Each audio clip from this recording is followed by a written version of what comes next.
Welcome to Hatching Creativity. This isn't just another behavioral health podcast.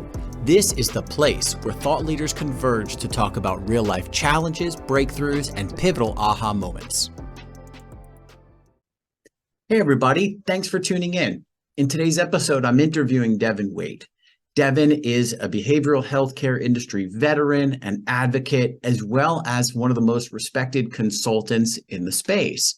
And we're going to be talking today about some of the ways you can use your compliance program to protect your business, increase your revenue, and improve your outcomes. If you like what you hear, please like, subscribe, and tell all your friends about Hatching Creativity. Here, Devon's going to tell us a little bit about himself. The CIRCA Behavioral Healthcare Solutions, we do licensing and accreditation, help organizations grow and remain compliant, essentially. So tune up their compliance programs. But we have nurses on our staff, we have clinicians. I've owned and operated a treatment center before, and we're basically full service. We really like to integrate in, help people tune up the EMR, the HR systems, just all systems, really except admissions and marketing. We don't do that unless it has to do with compliance and screening and all that. What is compliance and how compliance can be used to protect your revenue? Right. Also, how compliance can be used to drive revenue. Right. If you're using compliance as a tool rather than something to be afraid of, Right. or as a stick, so to speak, you could really get a lot out of it. Yeah. What are your thoughts on that? Oh, yeah, absolutely. Well, when you think compliance and revenue, the obvious is you need your accreditation to build third-party insurance. You know, you really just need it to be considered a decent provider in the industry, unless you're serving some market that doesn't require that. And then you want to protect that insurance revenue as well. You know, so those are some of the obvious reasons. But what you're talking about is absolutely true in terms of, and I know Hatch does a lot of this, but using the outcome measures. So here's an example. When I was operating the treatment center, we did an outcome study for 2 years, and we used similar software and all of that. But what we did was we ultimately ended up with a great study that we could take to the payers and say, hey, look, this is what we're doing here. Not really worried about anybody else, but here's who we are. Here's what and I truly believe that we're able to secure better contracts with that, showing that we have that type of data. And the data wasn't always good. And so it gave us, the opportunity to improve. And when you're tying it back into performance improvement, as you should, then the organization is just going to inherently get better anyways, which should increase your margins. There's sometimes increased costs with performance improvement, but at the end of the day, that's where, I think a lot of organizations aren't thinking about, these nuggets and where the revenue is, because it's the long-term play. It's not a short-term play. Well, it's kind of funny, right? Because people look at compliance as, like you said, a roadmap to the payers, right? And how you get paid. So if you're all looking at your accreditation as that roadmap to the payers, really then what ends up happening is you have a survey once every 3 years. Right. Whatever information is made up, as you're getting ready for the survey, and then you're not really collecting data accurately the whole way across. Sure.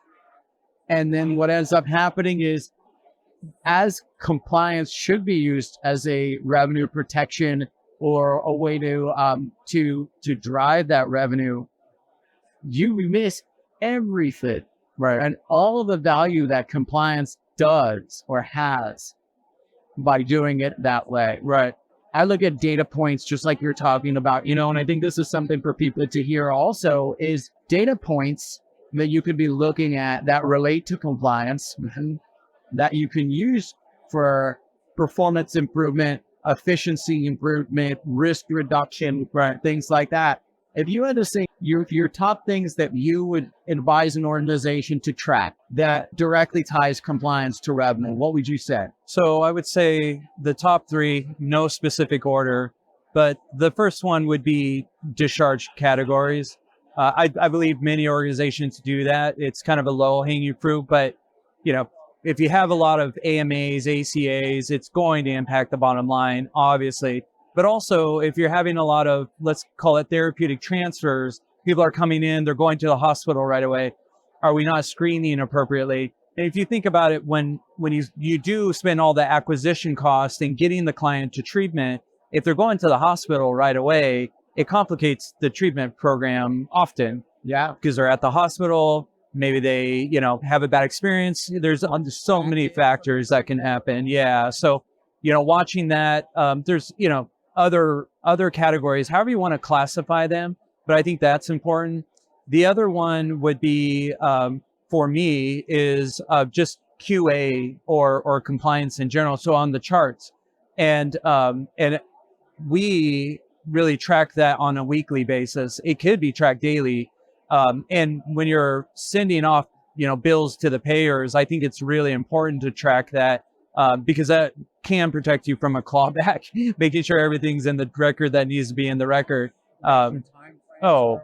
Time frames, that the documentation is robust, it meets medical necessity, all of that, so. About the time, how we see this all the time, and I have to imagine you too. How about somebody's in for their second or third treatment episode and you're using the same treatment plan? Oh yeah, absolutely. Yeah, absolutely. Yeah. Yeah. It's so easy to catch. This is such low hanging fruit. Right. So chart auditing, and overall quality is improvement is one. Yep. So what was your third? Because treatment is a service business, is asking the question, what is your willingness to recommend services? Because we're not producing widgets and all of that. And that question can be asked to clients, it can be asked to families, it can be asked to referents, and it can be asked to your staff as well too, and maybe even a culture of safety survey that includes the question, would you recommend treatment center X as a wonderful place to work? And so a referral is probably the greatest compliment you could ever get, because that means that I trusted my loved one at your treatment center, and I would absolutely trust the next person, to come to the treatment center. And if you're going to get treatment anywhere, you want to go to treatment center X. So for sure. And if you want to actually, if you want to have a good workplace, right? Yeah, same thing. Listen to your people. Right? Yeah. So what I think is important now, this is an interesting measure, because what I recommend is you get that measure, but you correlate it across your other questions, because you might have a question of like, how was your admission process, or how was the time with your therapist, et cetera? How was the gym, exercise, food? You insert question here. But if you correlate that question to the other questions, you can actually find out what's highly correlated. And whatever is highly correlated, essentially we want to move the ball and where people are willing to recommend the most. So if they had a bad experience with the food, and that's highly correlated to willingness to recommend, then let's do a performance improvement plan on the food. Right. And that will in turn increase the willingness to recommend, which increases revenue, which ties back into compliance because it's a performance improvement measure. I think that makes all the sense in the world. What's funny is you can collect all the data in the world, but if you don't look at it, you would never know that food. Yeah. Right. Sure. And that's such a simple metric to be looking at, right? Like your NPS score, like you're talking about. Right. It's such a simple metric that everybody can do, right? I mean, I hope all of you are doing patient satisfaction surveys and employee satisfaction survey. Right. That's something that's really helpful. But again, you got to use that information. Right. Tie it back into performance improvement. You see anything around any presentations, any speakers today, or anything that you feel is really exciting, new, interesting, or anything that you may want other people to look at? Yeah.